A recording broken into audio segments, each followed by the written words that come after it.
Halo Bujang, arigato yang udah mengklik video ini dan selamat datang di channel Uzumaki Film.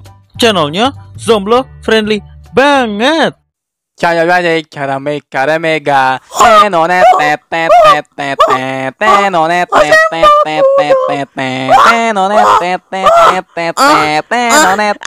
beda sih? Di video kali ini Uzumaki Film bakal merekap alur cerita anime yang tidak biasa. Seperti di thumbnailnya, mungkin di antara kalian udah ada yang tahu, yaitu anime ini berjudul Harem Camp yang dirilis bulan kemarin, Oktober tepatnya, yaitu tahun 2022. Nah, jadi pas ku baca di beberapa website, anime ini tuh katanya parodi dari anime yang hampir serupa, yaitu Yuru Camp. Mungkin udah pada tahu ya. Disclaimer bagi kalian yang nonton video ini, jadi videonya kemungkinan bakal singkat karena ya begitu-begitu doang. Dan di sini bakal full sensor di beberapa bagian karena saya tidak mau Papa YouTube menguningkan videonya. Kalau kalian gak mau, sepertinya itu bisa ditonton sendiri ya, asal gak ketahuan Bapak aja. Oke, daripada lama, mending kita langsung aja ke alurnya. Tapi sebelum itu, biasalah, jangan lupa jempolnya dulu biar warna biru atau putih, dan pencet warna merah yang bacaannya subrek.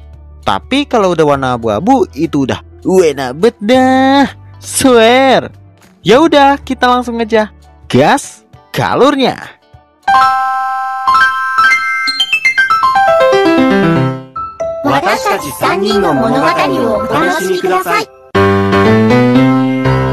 Di awal scan kita langsung diperlihatkan gunung-gunung.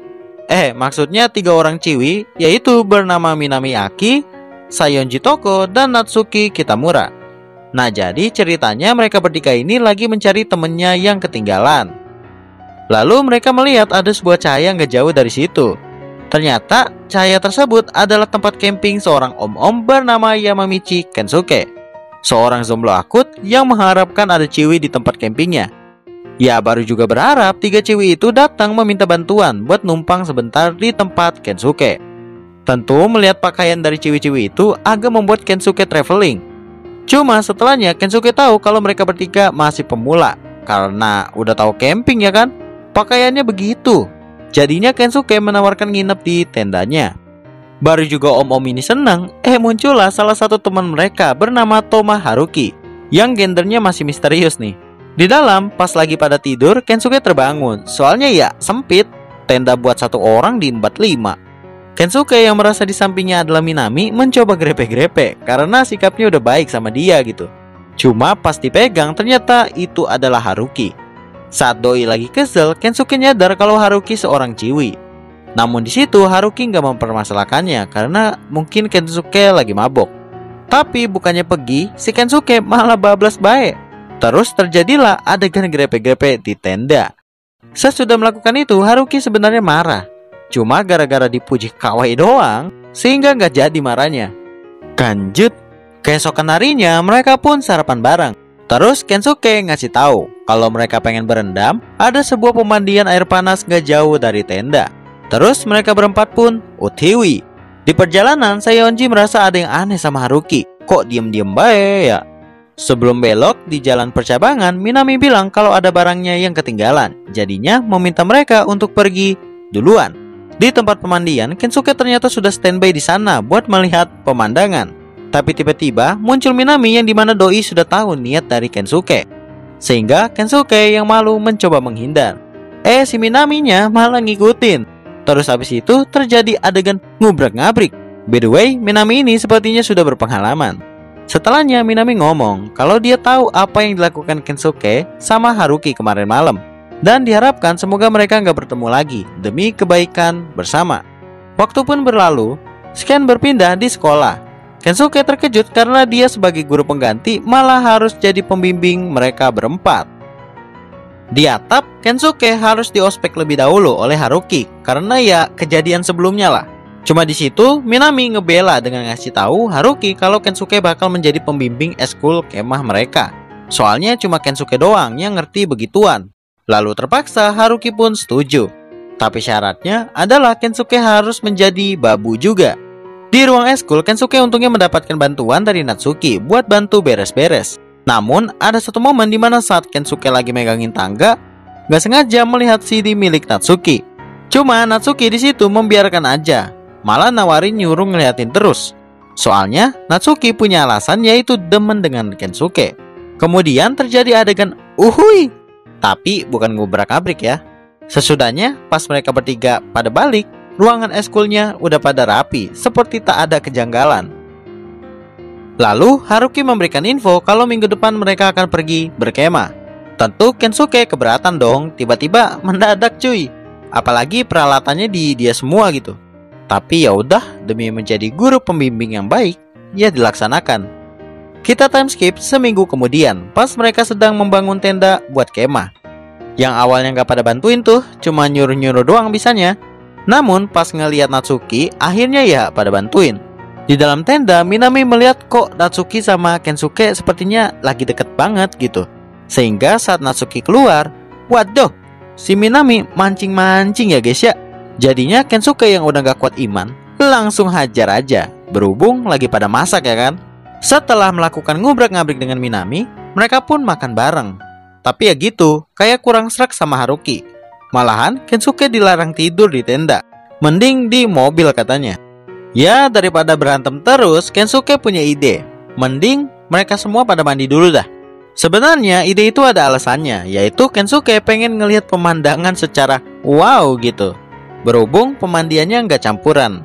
Baru juga pengen OTW, Kensuke malah ngelihat Sayonji di situ dan baru nyadar kalau dia berada di toilet Ciwi. Di sini ku skip aja karena ada adegan yang cukup membagongkan, yaitu Sayonji ini kan mukanya ketara, masih polos kan ya. Tapi kayaknya lebih jago cuy daripada Minami. Lanjut. Lalu datanglah Minami sama Natsuki. Awalnya ya mereka terkejut, cuma abis itu ikutan join. Jadi 3+1 nih. Aku gak tahu sebutannya apa. Setelah selesai Haruki datang. Terus pastinya terkejutlah beliau melihat kelakuan temennya. Namun yang diomelin malah si Kensuke terus. Dan Haruki berniat buat menelpon polisi. Tapi di situ Minami, Sayonji, sama Natsuki mencoba ngebela dengan omongan yang berbeda-beda lah, sesuai kesukaan mereka terhadap Kensuke. Terpaksa ya Haruki menurut. Cuma di situ Doi memilih pergi karena teman-temannya lebih percaya ke Kensuke daripada omongannya. Melihat Haruki pergi, Kensuke bakal nyusul dikarenakan hari sudah mulai gelap. Untungnya gampang lah Kensuke buat mencari Haruki karena di sana banyak orang lagi camping juga. Saat menuju tenda yang dimana hari sudah mulai gelap, Haruki di situ numpang pipis dulu di toilet umum. Baru aja masuk, si Haruki keluar lagi karena di dalam katanya ada serangga gitu. Dengan pintarnya, bukannya diambil atau diusir serangga tersebut, Kensuke memilih Haruki buat pipis di luar. Nah, sesudah Haruki selesai melakukan ritual dengan alam sekitar, dia nggak melihat Kensuke dimanapun. Haruki mulai panik soalnya gelap ya kan. Cuma Kensuke datang mendengar suara Haruki dengan membawa tisu. Alhasil karena melihat Haruki memakai pakaian gitu, daripada nanti diicip orang lain, jadinya disikat oleh Kensuke. Awalnya Haruki nolak, tapi lama-kelamaan kok doyan. Lanjut, mereka berdua pun berpindah ke mobil milik Kensuke, dimana ini adalah pengalaman pertama untuk Haruki. Soalnya sebagai ciwi tomboy, dia itu selalu ngelindungi ciwi-ciwi yang lain dari para buaya. Sesudah pengen ronde berikutnya, Kensuke malah tertampol. Besoknya Kensuke pun gak ingat apa-apa tentang kejadian kemarin. Dia menganggap itu hanya mimpi. Kemudian anime ini ditutup dengan memperlihatkan mereka lagi makan bareng seperti biasa. Cuma bedanya kali ini semua ciwi sudah terbuka dengan Kensuke. Bisa dibilang berakhir happy ending untuk anime ini. Sehingga cerita pun masyaallah. Oke, mungkin segitu dulu untuk alur cerita animenya. Bisa kalian lihat, begitu-gitu doang. Tetapi ada sedikit lah story dari anime ini. Dari awalnya jutek, lama-kelamaan mulai suka kan. Jadi pelajaran yang bisa kita tangkap dari anime ini yaitu perlakukanlah ciwi dengan lemah lembut. Walaupun dia tomboy ataupun bisa dibilang sikapnya kayak laki, tapi dia tetap ciwi, berlobang coy. Makanya kita tuh harus memperlakukannya seperti ciwi-ciwi kebanyakan. Sehingga siapa tahu kan hatinya bakal luluh dan kita pun bakal menjadi MC. Anjas kelas. Asal kalian tahu ya dek, aku tuh bikin kue tes gini sengaja aja biar durasinya panjang. Ya haha. Ya udah deh, sampai di sini dulu. Makasih banget bagi kalian yang udah nonton sampai habis. Jangan lupa like kalau kalian suka, kalau nggak suka ya dislike aja nggak apa-apa. Dan subrek channel ini kalau bisa nyalakan loncengnya biar tahu kalau aku upload video baru, plus makin semangat bikin kontennya. Sampai jumpa di next video dan sayonara. Bujang